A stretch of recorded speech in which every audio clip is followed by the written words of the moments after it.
All right, now we're cooking with gas. Now, part 2 of the review of the Ben Watkins Canadian Catholic debate. I was tempted to call it a shit show, but in doing that, well, let me start from the beginning. Let me do that from the beginning here. So, on listening to this debate in the light of the morning, with rationality flowing around me, like the glow of a buzz from the coffee and whatnot, it's a very interesting debate. Like even packed in the first 30 minutes was a lot of really interesting stuff. In fact, let's say if you compare this debate, as wild and weird, and you might think it was, this debate is more cutting edge and more advanced than the Copleston-Russell debate. Like, there's more detail in it. There's more additional arguments layered on top of the general cosmological argument. Like, this is a cutting-edge debate that draws in the best philosophy from the best current philosophers on these issues. So it's actually a really interesting debate before it got heated. And it got heated by leaps and bounds. It wasn't in just one moment. But anyway, so the vast majority of the debate was extremely interesting. First point I want to make is that Canadian Catholic was rhetorically really on point. Like, every quip he made and every apology he made and every rebuttal he made was rhetorically on point. So it's amazing that Canadian Catholic, as young as he is, and whatever else you might want to say about him, he actually has great rhetorical skills. That's not going to decide the debate, obviously, but he has rhetorical skills. And anytime a thrust was put at him by Ben Sword there, he had a perfect parry. So that's interesting.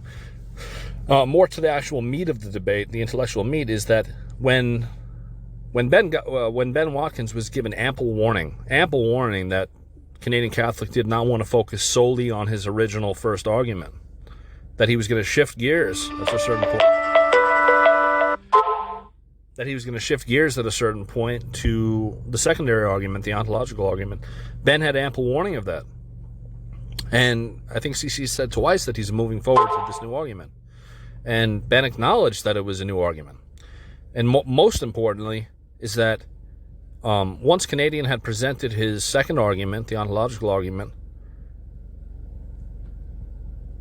this was not a change. This was not a change in anything. This is a new argument, so that was a change. But when Ben Watkins denied the second premise and Canadian Catholic went to defend the second premise, Canadian simply used the previous argument's conclusion as a defense of the second premise. It was not a new argument. It was not a change of anything. It was not sneaky. It was not contrived. It was not concocted. It was not pre-planned. Canadian simply used what he believed to be that he had proved or was true of the previous argument as a defense of a premise in the second argument. And then Ben Watkins thought that he was trying to conflate or mix or confound the two arguments. Not at all. The conclusion of the first argument was simply going to be a defense of a premise in the second, which is not at all in any way untoward or nefarious or anything. There was nothing wrong with that. So, I mean, all I can say here is that I was considering doing a rundown point by point of who interrupted who and how long they interrupted and who continued talking over the other, but that's neither here nor there. The point is, this was a very important debate. It's at a higher level than a Copleston-Russell debate, which is amazing because we're living in a time where two guys on the internet, fucking Ben Watkins is out there he's out there insulting Tomaszewski, and then you look up his CV, his profile, and he's a community college guy. Oh, I'm respected in philosophical circles. All right, you're respected. Good for you, man. Put your hat on high. Get off your horse or whatever you like to do with your horse. But more importantly, this is a very high-level debate, just as high, much more high-level than Copleston-Russell years and years ago, decades ago. So in the 30s or 40s or the 20s even. So the fact that philosophy is rushing forward by leaps and bounds, it's now interesting to people who are lay people, who are students, and the internet has allowed everyone to hear these debates, no matter how janky they seem or how screwy or whatever. And people's personality problems, like, you got more people interested in philosophy than ever before, so you're bound to have people with personality disagreements and stuff. But this was a higher intellectual level of debate debate than you'd even see from top philosophers 70 years ago or 80 years ago, whatever it is.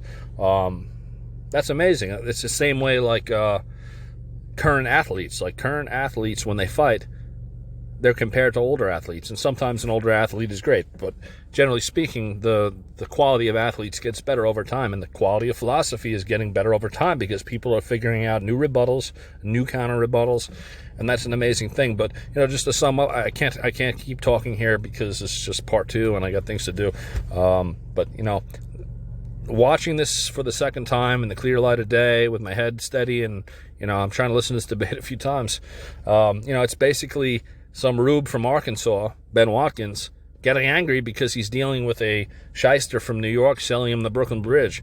And I'm not calling Ben a rube, and I'm not calling Canadian a shyster. I just mean that Canadian was head and shoulders above Ben in terms of the ability to reason on the spot, to deal with arguments presented on the fly. Ben had emotional problems with the debate. Canadian never got emotional.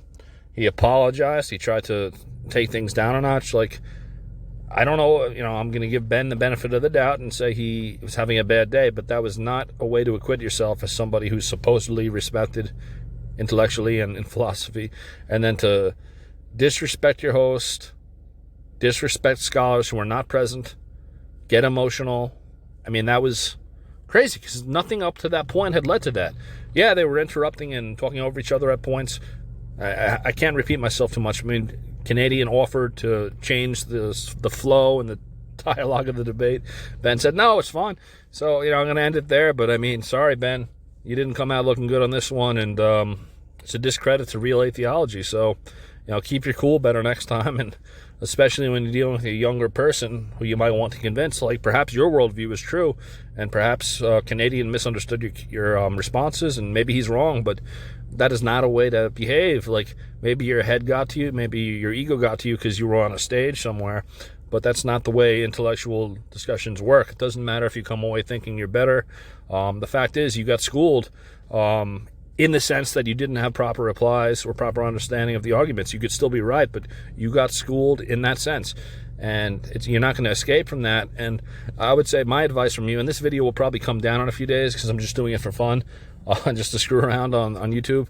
I don't have a channel I'm building up, but I'd say your best next move would be, hey, I was heated. Sorry, things got heated. Usually I debate in a certain format, and your style was grating on me. I got annoyed because my dog bit my foot, or so the kids spilled the Cheerios. You got to say something and come back and do a formal debate because you got schooled, and that's just the way it is, and there's no way to get around that fact. So, good luck. And if you and I were talking, it probably would have went smoother because I'm a smoother guy. But CC is intellectually focused on his arguments, and instead of dealing with the arguments, you attacked other persons, and you got mad and you left, and then then somebody who was living in your house with you or intruding, I don't know, they start taking pictures of the screen. Or it was funny, it was hilarious. But oh man, sorry, dude, you didn't come out looking good on this. And these videos will come down soon, so don't take it personal. I know you take things personal, but don't take it personal. It's coming down soon. All right then. In Christ, I give you a God blessing, and I'll talk to you later.